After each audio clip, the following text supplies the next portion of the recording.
प्यारे दर्शकों नमस्कार। आइए नजर डालते हैं हमारे प्यारे राज्य हरियाणा की तमाम बड़ी खबरों पर। वीडियो शुरू करने से पहले कमेंट बॉक्स में जय हिंद लिखकर हमें सपोर्ट करें। तो चलिए शुरू करते हैं। हरियाणा में श्रमिकों को बड़ा तोहफा, न्यूनतम वेतन में बढ़ोतरी 1 अप्रैल 2026 से होगी लागू।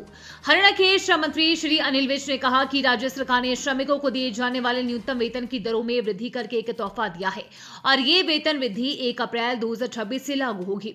उन्होंने बताया कि इस संबंध में मंत्रिमंडल की बैठक में स्वीकृति प्रदान की गई है।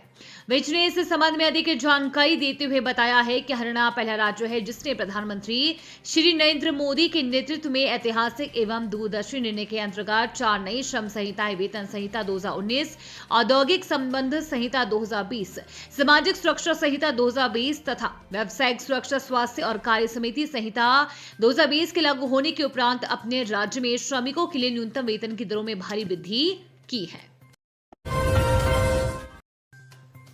हरियाणा विधानसभा अधिकारियों के लिए एआई ट्रेनिंग, विकसित भारत 2047 की दिशा में बड़ा कदम। हरियाणा विधानसभा के प्रथम और द्वितीय श्रेणी के अधिकारियों को कृत्रिम बुद्धिमत्ता पर प्रशिक्षण दिया जाएगा। ये तकनीकी प्रशिक्षण हरियाणा लोक प्रशासन संस्थान के पंचकुला के सेक्टर 25 स्थित केंद्र में 9 और 10 अप्रैल को करवाया जाएगा। ये क्षमता निर्माण कार्यक्रम प्रधानमंत्री नरेंद्र मोदी के विजन विकसित भारत 2047 और लोकसभा अध्यक्ष ओम बिरला व हरियाणा विधानसभा अध्यक्ष हरविंद्र कल्याण के प्रयासों के अंतर्गत आयोजित किया जा रहा है। प्रशिक्षण प्रतिदिन लगभग 4 घंटे की अवधि का होगा, जिसमें 2 बैच बनाए गए हैं। पहला बैच सुबह 9:15 बजे से शुरू होगा, जबकि दूसरा बैच दोपहर 1:30 बजे से शुरू होगा। सभी प्रतिभागियों को निर्देश दिए गए हैं कि वे प्रथम बैच के लिए सुबह 9 बजे तथा द्वितीय बैच के लिए दोपहर 1 बजे निर्धारित समय पर अनिवार्य रूप से उपस्थित हों। हरियाणा में यमुना का सीना छलनी, अवैध खनन से नदी का अस्तित्व खतरे में, प्रशासन की चुप्पी पर उठे सवाल। हरियाणा के यमुनानगर जिले के बेलगढ़ क्षेत्र में बहने वाली यमुना नदी इन दिनों अवैध खनन की वजह से गंभीर संकट का सामना कर रही है। स्थानीय लोगों का आरोप है कि यहां दिन रात सैकड़ों ट्रैक्टर, ट्रॉली और जेसीबी मशीनों की मदद से बड़े पैमाने पर रेत और बजरी का अवैध खनन किया जा रहा है। ग्रामीणों के अनुसार नदी किनारे दिन रात मशीनों की आवाज गूंजती रहती है और रात के समय ये गतिविधि और तेज हो जाती है। अंधेरे का फायदा उठाकर बड़ी संख्या में ट्रैक्टर, ट्रॉली नदी में उतरकर खनन करते हैं और खुलेआम सामग्री निकाल कर ले जाते हैं। स्थानीय सूत्रों का कहना है कि यमुना से निकाली गई रेत और बजरी को आसपास लगे स्क्रीनिंग प्लांटों में पहुंचाया जा रहा है, जहां से इसे बाजार में बेचा जाता है। ये पूरा नेटवर्क संगठित तरीके से काम कर रहा है और इसमें कई प्रभावशाली लोगों की संलिप्तता भी बताई जा रही है। ईडी का बड़ा एक्शन, अल-फलाह यूनिवर्सिटी के अध्यक्ष की करोड़ों की संपत्ति कुर्क आतंकी मॉड्यूल से भी जुड़े हैं तार। प्रवर्तन निदेशालय यानी ईडी ने अल-फलाह समूह के अध्यक्ष जवाद अहमद सिद्दीकी के खिलाफ धन शोधन जांच के तहत दिल्ली के जमिया नगर में एक घर, फरीदाबाद में खेती की जमीन और कई बैंक खातों में जमा राशि कुर्क की है, जिनकी कुल कीमत 39 करोड़ रुपए से ज्यादा है।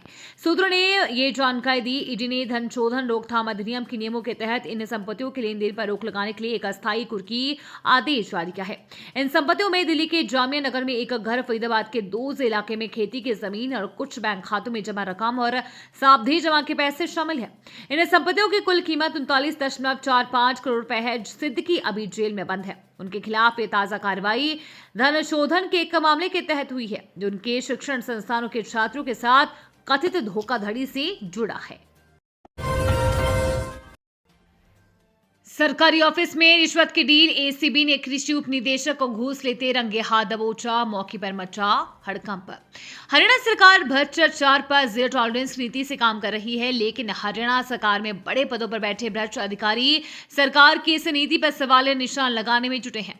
Haryana anti corruption bureau Rohtak की टीम ने सोनीपत कृषि विभाग में उप निदेशक के पद पर तैनात पवन शर्मा नाम के अधिकारी को रिश्वत लेते हुए रंगे हाथों धर दबोचने में कामयाबी हासिल की है और उसे कोर्ट में पेश कर रिमांड पर लिया जाएगा, ताकि उससे गहनता से पूछताछ की जा सके।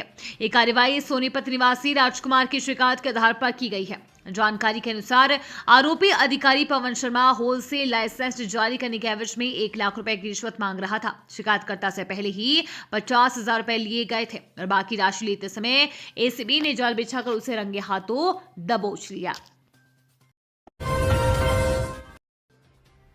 ऋण घोटाले में आरोपितों को लेकर एससी ने सुनाया बड़ा फैसला। आरोपितों को बड़ा झटका।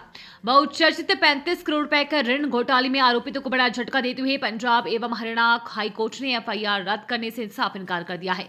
अदालत ने कहा कि रिकॉर्ड पर उपलब्ध तथ्यों से प्रथम दृष्टया धोखाधड़ी के गंभीर तत्व सामने आते हैं। ऐसे में जांच को रोकना या उसमें हस्तक्षेप करना न्याय संगत नहीं होगा। जस्टिस मनीषा बत्रा की पीठ ने पी परमाशिवा महालिंगम, शर्मिला आनंद और संतोष महालिंगम द्वारा दाखिल याचिकाओं पर सुनवाई करते हुए यह आदेश पारित किया। याचिकाकर्ताओं ने गुरुग्राम के डीएलएफ फेज 3 थाने में दर्ज एफआईआर को रद्द करने और मामले की जांच केंद्रीय एजेंसी को सौंपने की मांग की थी। शिकायतकर्ता कंपनी एमएसपीएम फिनकैप लिमिटेड ने आरोप लगाया है कि आरोपितों ने 2 ट्रस्टों के माध्यम से मेडिकल और डेंटल कॉलेज के विस्तार के नाम पर करीब 35 करोड़ रुपए का लोन लिया। कोख का सौदा 3.5 साल में 40 से ज्यादा शिशुओं की तस्करी, 9 आरोपी दबोचे गए। अभी और खुलेंगे राज। नवजात बच्चों की तस्करी करने वाले गिरोह द्वारा अंजाम दिए गए नवजात शिशुओं की खरीद फरोख्त के मामलों की फहरिस्त कहीं ज्यादा लंबी है। अभी तक पूछताछ में रही पुलिस को इस गिरोह द्वारा 40 से ज्यादा नवजात शिशुओं को बेचने का पता चल चुका है। पुलिस की टीमें सभी मामलों का पता लगाने में जुट गई हैं। यह संख्या अभी और बढ़ सकती है। ये गिरोह करीब 3.5 साल से अवैध खरीद फरोख्त में जुटा था। अभी तक इस मामले में कुल 9 आरोपित पकड़े जा चुके हैं। जांच में पुलिस को अभी तक करीब 40 से अधिक मामलों का पता चल चुका है। देश के कई राज्यों में नवजात शिशु बेचे गए हैं। इन सभी मामलों में बच्चों को 2 से 3 लाख में खरीदा गया और 8 से 9 लाख में बेचा गया। ये थी आज की फटाफट खबरें। हम मिलेंगे अगले बुलेटिन में। तब तक के लिए धन्यवाद और जय हिंद।